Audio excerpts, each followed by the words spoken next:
हरे कृष्णा। आदरणीय श्री अमोघ लीला प्रभु जी, आपको कोटि कोटि प्रणाम। और इस्कॉन के सारे संत भगवान महापुरुषों को मेरा कोटि कोटि प्रणाम। आज बहुत खुशी की बात है, बहुत सौभाग्य है कि आज मैं इस वीडियो के माध्यम से आपसे बात कर रहा हूँ। दिल से बता रहा हूँ प्रभु, आपका आपके कथा का मैं बहुत बड़ा भक्त हूँ। पहली बात तो ये वीडियो बनाने का जो मकसद है वो किसी को भी ठेस पहुंचाना नहीं है। भगवान, आप मुझे गलत मत समझिएगा। हिंदी बोलने की जो तरीका है उससे आपको समझ में आ गया होगा कि मैं एक बंगाली हूँ। और मुझे ये बताते हुए बहुत खुशी होती है और बहुत गर्व, बहुत आनंद महसूस होता है कि मेरा जन्म स्थान श्री चैतन्य महाप्रभु जी का जो जन्म स्थान है नवद्वीप, वहीं पे है। मैं उनके गांव के बहुत पास मेरा जन्म हुआ है। और मतलब ये परम सौभाग्य है। आपको पता है मैं किस भाव से आपको ये बात बोल रहा हूँ। ये परम सौभाग्य है कि उसी भूमि में जहाँ पे भगवान साक्षात जन्म लिया था, उसी भूमि में मुझे मनुष्य रूप में इस धरती पे आने का मौका मिला है। मेरा भगवान, मेरा गुरु, सब कुछ यही है। आप इसको पहचान रहे होंगे, बंगाली में लिखा है श्रीमद् भगवद गीता जी। और जो इनको व्याख्या किया है, जो इनको प्रकाश किया है, जो हमारे सामने इतने अच्छे और इतना गहराई से इसका व्याख्या हुआ है, वो किया है हमारे श्री श्री प्रभुपाद जी।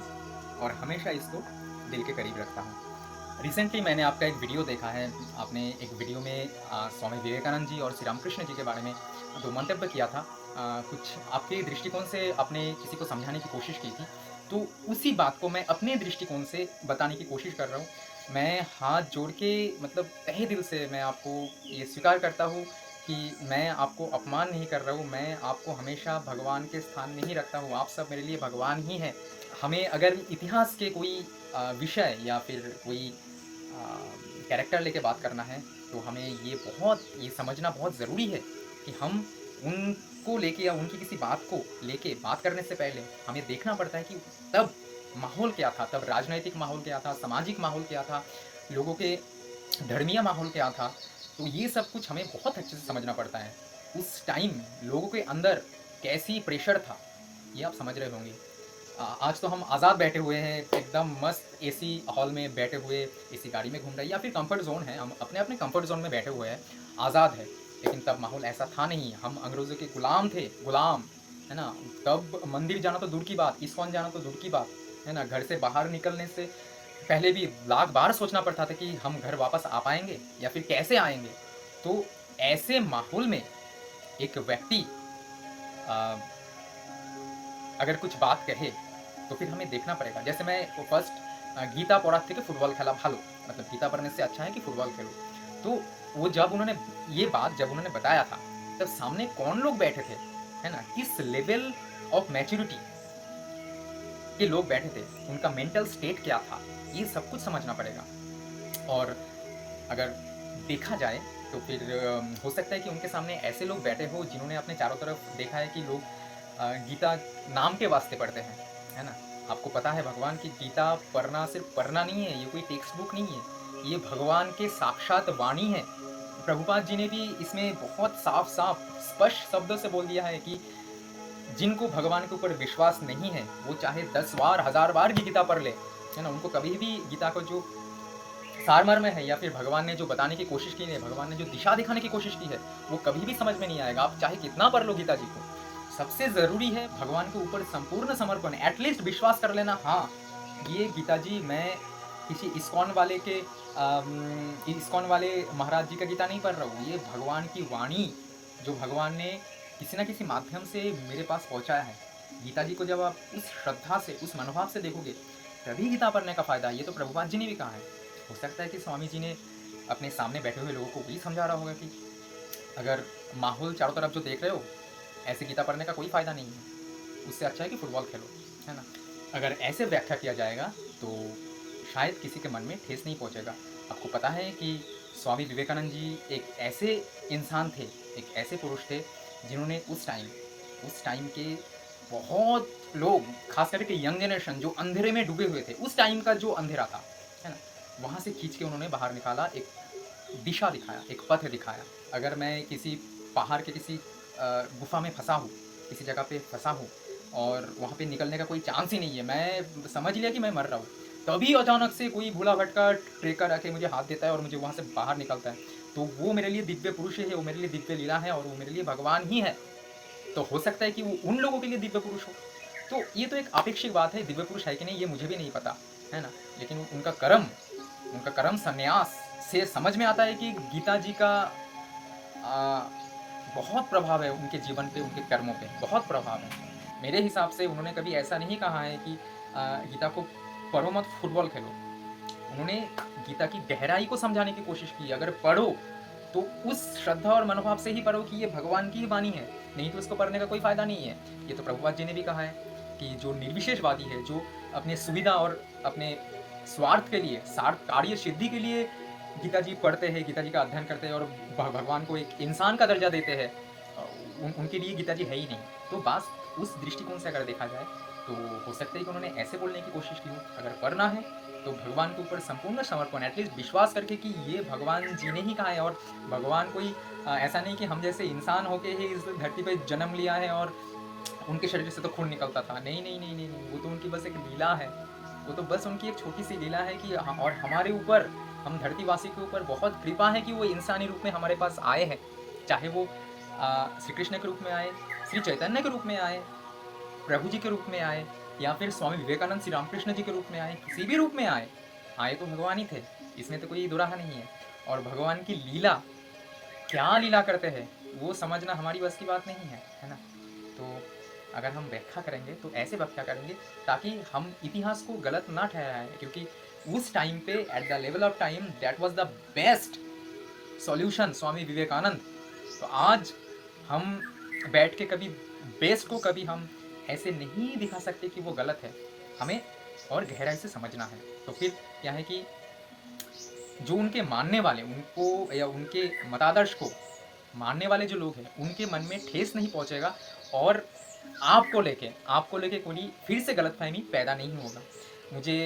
मैं जब घर जाऊंगा, बंगाल जाऊंगा, मैं जब बेलूर मठ के मानने वाले लोग मुझे कहेंगे अरे वो प्रभुपाद जी तो ऐसे बोल रहे थे, बेकार है, तो मुझे अच्छा नहीं लगेगा। मैं उनको भी समझाऊंगा, जैसे मैं अभी स्वामी विवेकानंद जी को लेके समझा रहा हूँ। कल अगर वो लोग आपके बारे में कुछ बोले, मैं उन लोगों को समझाऊंगा कि उन्होंने कभी भी स्वामी विवेकानंद को छोटा नहीं किया, है ना? उन्होंने ये कहा है कि आज के माहौल में, अभी के माहौल में गीता पढ़ना उतना ही जरूरी है जितना फुटबॉल खेलना। मतलब फुटबॉल भी खेलो 3 घंटा खेलो, लेकिन गीता 1 घंटा पढ़ो। ये आज के माहौल के लिए आपके सामने जो लोग बैठे हुए हैं उस हिसाब से जरूरी है। आप स्वामी विवेकानंद की उस बात को लेके नहीं पकड़ सकते, क्योंकि आप अंग्रेजों के अधीन में नहीं हो, आप मुक्त हो, आप स्वाधीन हो, आप आज़ाद हो, है ना? आपके ऊपर कोई टेंशन भय नहीं है और आप बहुत एडुकेटेड हो, आप समझदार हो। तो फिर उस बात को लेके अगर आपने इतिहास को दोहराने की कोशिश की, वो आपकी गलती होगी। इतिहास को कभी दोहराना नहीं चाहिए। इतिहास से हमें सिर्फ जितना सीख हमें लेना चाहिए उतना लेना है, जो नहीं चाहिए उसको वही छोड़ देना है। इतिहास को लेके हमें ऐसा नहीं करना है, हमें सिर्फ अपने वर्तमान को देखना है ताकि अपना भविष्य अच्छा हो। तो यही निवेदन है प्रभु कि स्वामी विवेकानंद जी शायद ऐसे समझाने की कोशिश की हो। और आपकी जो बात है कि 3 घंटा खेलो 1 घंटा पढ़ो, यही आज के ज़माने में होना चाहिए। मैं बार बार सबको बोलता हूँ कि गीता जी एक ऐसा चाबी है जो दुनिया का सबसे मूर्ख इंसान है, ये है ना, उनको भी दिशा दिखा सकता है अगर समर्पण हो, भगवान के ऊपर विश्वास हो।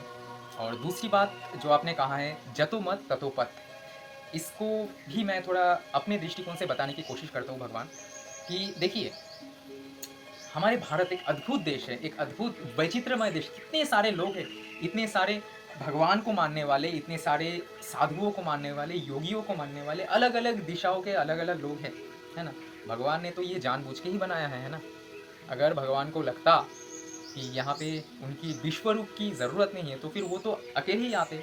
जतो मत मतलब अलग अलग मत, कोई महादेव को मान रहा है, महादेव की मत को मान रहा है, तो कोई हनुमान जी के मत को मान रहा है, कोई कृष्ण भगवान के मत को मान रहा है, तो कोई विठल देव की भगवान को मान रहा है, कोई स्वामीनारायण को मान रहा है, तो कोई भगवान के निराकार रूप को मान रहा है। तो ऐसे अलग अलग, बहुत अलग अलग लोग अलग अलग तरीके से भगवान को मान रहा है। लेकिन भगवान को भी पता है, आपको भी पता है, सबको पता है, रास्ता चाहे जितना भी हो, पहुँचना तो वही है, एक ही जगह पे पहुँचना है, उनके पास ही पहुँचना है। वो जतो मत ततो पथ, इस लेवल से, ना कि ऑस्ट्रेलिया जाना है, मायापुर जाना है। हमारे जीवन का उद्देश्य ऑस्ट्रेलिया और मायापुर में जाना नहीं है। हमारा जीवन का एक ही उद्देश्य है, प्रभु के चरणों तक जाना।